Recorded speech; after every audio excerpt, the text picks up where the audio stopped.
I'll just take a few brief moments here, I hope, and share with you, and you have some material we've handed out to you, sort of the situation as it confronts LSU A&M's campus here in Baton Rouge today, and the things we intend to do on our end of this adventure to ensure that we continue to be a first-rate flagship institution to help lead higher education and, in turn, economic, social, and educational development across the state. First, just to talk a little bit about the challenges I think you know we all face. The current budget situation has sort of exacerbated a series of longer-term challenges every university in this country faces, and LSU is no exception. As you know, or I think you know, over about the last 18 months or so, we've had to address, or will have to address, about $53 million, some number like that, in reductions in state support, either through direct reductions in appropriation or through unfunded mandates that we're going to have to deal with. That's a pretty big bite out of a campus and out of a program this size. So that is our first and most immediate challenge. How do we cope with that? But there are a number of other longer-term issues that we're going to have to confront as well. The first, of course, or maybe not of course, if you don't know this, I think you can look at me and know that the aging of the academy has occurred in sort of a big way of late. The baby boom generation, which produced the largest number of faculty members in the history of higher education in America, turned 62 a year and a half ago or so. And that out-migration of faculty, which will now begin to accelerate, will not, or at least as the projections appear, will not be easily replaced, since the pipeline in many areas, technical areas, is not as full as it used to be, particularly but not exclusively in the STEM disciplines, science, technology, engineering, and math. So we face a major issue here, as other universities do, in addressing how we recharge a great faculty for the next several generations. Secondly, like all other universities of our age and sort of texture, we have a constant challenge in renewing and updating the campus. You have seen some of the buildings we've done of late in terms of restoration. We're going to start some additional construction projects. People sometimes ask the question, how can you do that in times of difficult budgets? And the answer is we have no choice. If we want to retain the capacity to grow and be excellent, we have to continue to update a campus that's lovely and has been functional for generations, for decades, but needs continual care. And you need only pass through some of the older buildings to discover that. I always offer the press, particularly Jordan, to take a tour of the sewage treatment plant, which needs a lot of help, but others as well. So we have hidden infrastructure and obvious infrastructure that needs help. We face in this state, unlike many others, a declining number of high school graduates. And so the traditional student bodies to whom we have appealed and who we've ingested and graduated out of LSU are changing. They're not only changing in number, but they're changing in preparation, and they're changing in expectations, and we have to adapt to those realities.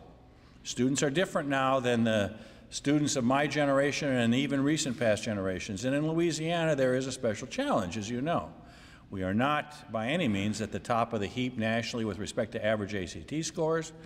We have a very large high school dropout rate.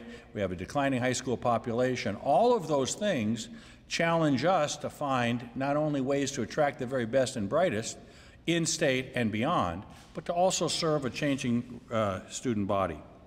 We want to remain nationally and internationally competitive as a great university. And that means thinking about our rankings. We've clawed our way, no thanks to me, but prior people at this place, clawed our way into the top tier of U.S. News and World Report, the top tier of universities of our kind as categorized by U.S. News and World Report. There are many other rankings we are concerned about as well, the National Research Council and others, all of which have an impact on the way we are perceived, but also the way we function. So we've got to continue to fight that battle. We always, in this environment, and I applaud the governor and others for demanding and we responding to the notion that we have performance measures that we need to achieve. Now, I will say with some pride, but also with some trepidation, LSU has performed better than any other university in this state. in terms of retention rates, graduation rates, administrative efficiencies, and a whole variety of ways. But the fact that we are as good as we are in Louisiana doesn't make us as good as we should be. And so we will strive to continue to attract outstanding students, but once on our campus or in our programs, make sure that they continue a successful march through very strong and credible programs to ultimate graduation. If you look at the performance of this institution in that regard over the last couple of decades, I doubt that there are very many universities anywhere in this country that have improved as rapidly as LSU.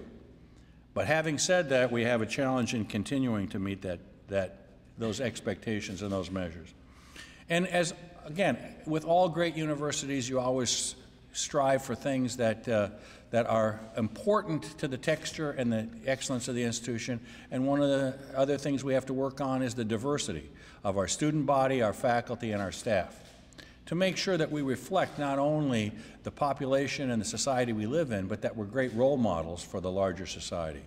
And finally, we have to be committed to economic, social, and educational development in this state as a leading higher education institution in partnership with many others. Today we had a press conference out at the South Campus about parks and research parks and attracting new businesses. LSU has to be a proactive player in those kinds of developments for this state. The state of Louisiana needs us to do that, and we intend to get there. So how are we going to do it? Well, as you'll see some material we handed out, we're going to focus on three things. Well, we're going to highlight three things. First is change.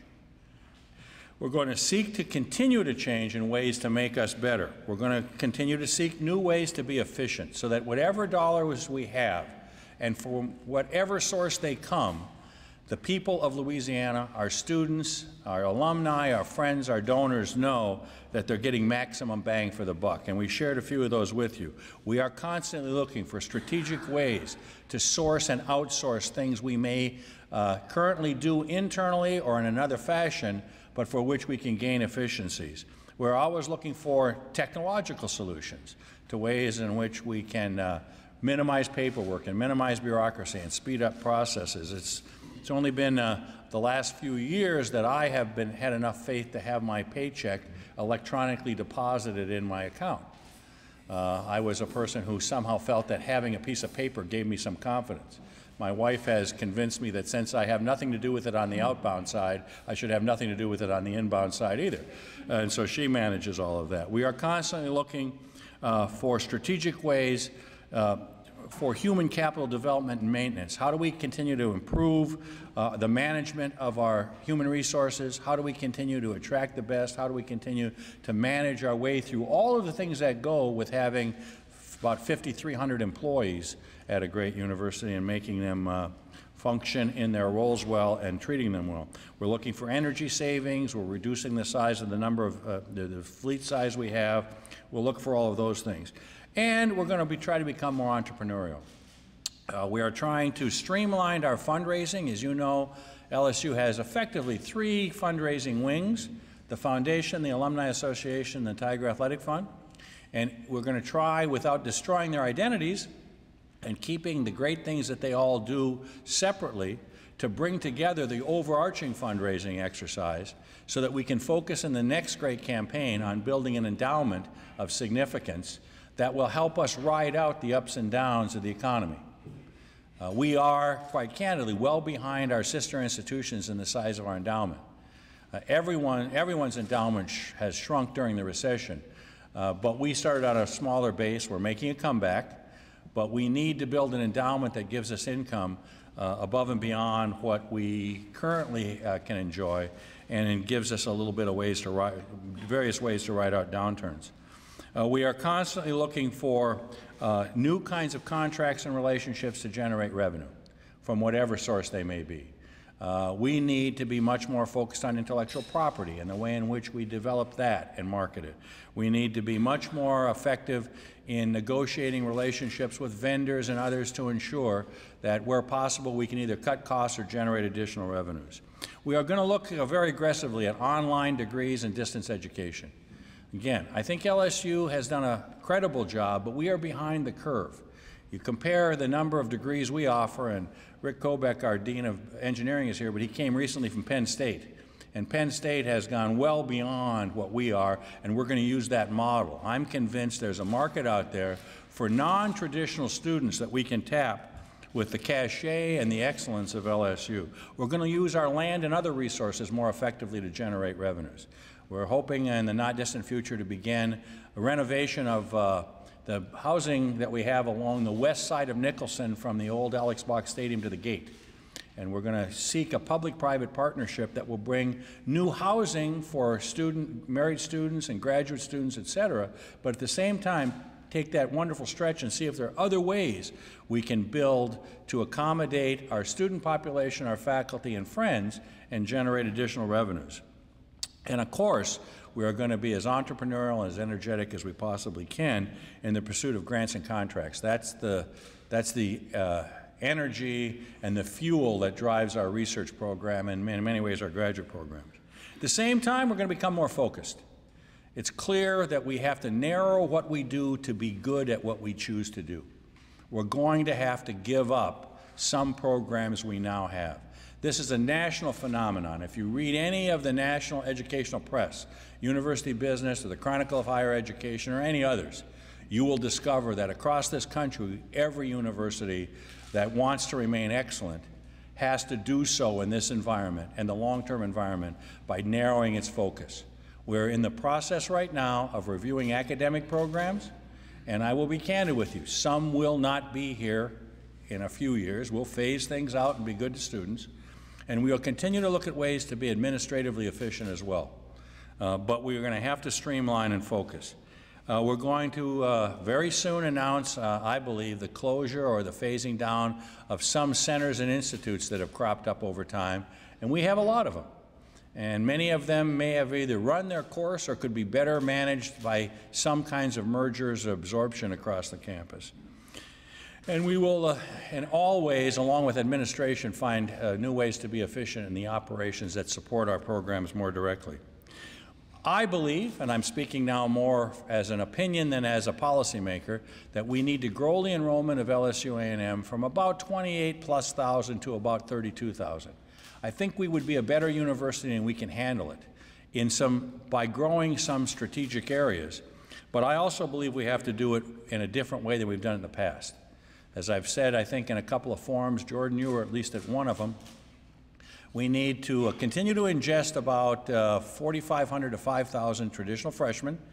I believe we are the destination of choice for freshmen in this state, the vast majority, and we need to continue to do that. But we also have to focus greater attention on transfer students from the community colleges and other institutions. We could double, I believe, the number we bring in easily because we are working on new ways to do that, not just articulation agreements, but joint program development. And so transfer students both from in-state and beyond should be a target, and graduate students have to be a target if we're going to have a really very strong research program. I think we are approximately 17% of our student population is graduate students at LSU. I think it should be closer to 22 or 23%, but that doesn't mean shrinking the undergraduate population. It means growing the graduate population in some new areas. And finally, I want to applaud again the governor and others who have at least argued now publicly for greater autonomy within the university. I think we should be held accountable at all turns. But I also think we should be given the latitude to compete like other universities on an international and national stage. And that means creating policies and procedures that hold us to good management, but give us the chance to be nimble enough to manage well. And that includes greater latitude over tuition and fees. We are well below our peers. I know that that's hard to convince students who have to pay today, but that's just one area we need to work toward. But there are many other parts of the bureaucracy of the state of Louisiana that we can address, make us nimble, make us flexible, and I believe in the long run make us excellent if we get that kind of latitude. And I'm entirely behind the notion that giving us that responsibility, but holding us accountable for it and giving us that authority and holding us accountable for it is a better way to manage. We need, just as the football team has to compete and is allowed to compete in the same ways that other competitors that we face can operate. We need to do the same thing at their large universities. So that's my story, and I'm sticking to it. I'll be delighted to answer or respond to any questions. I know this is an interesting time in higher education and in the economy of Louisiana. I sincerely believe, and I say this both as an economist and a person who's been around and seen other models work, that LSU can and should be a powerful force in shaping the future of this state. I believe we need to be identified and funded and recognized as a flagship, but that flagship needs to be responsible for driving change that will make the lives of every citizen of Louisiana, current and future, better because we're here. And we're committed to that. And I'm committed to that as long as I'm here. And we have a group of deans and other administrators and faculty, student leaders, staff leaders who share, I'm convinced, that commitment and that passion.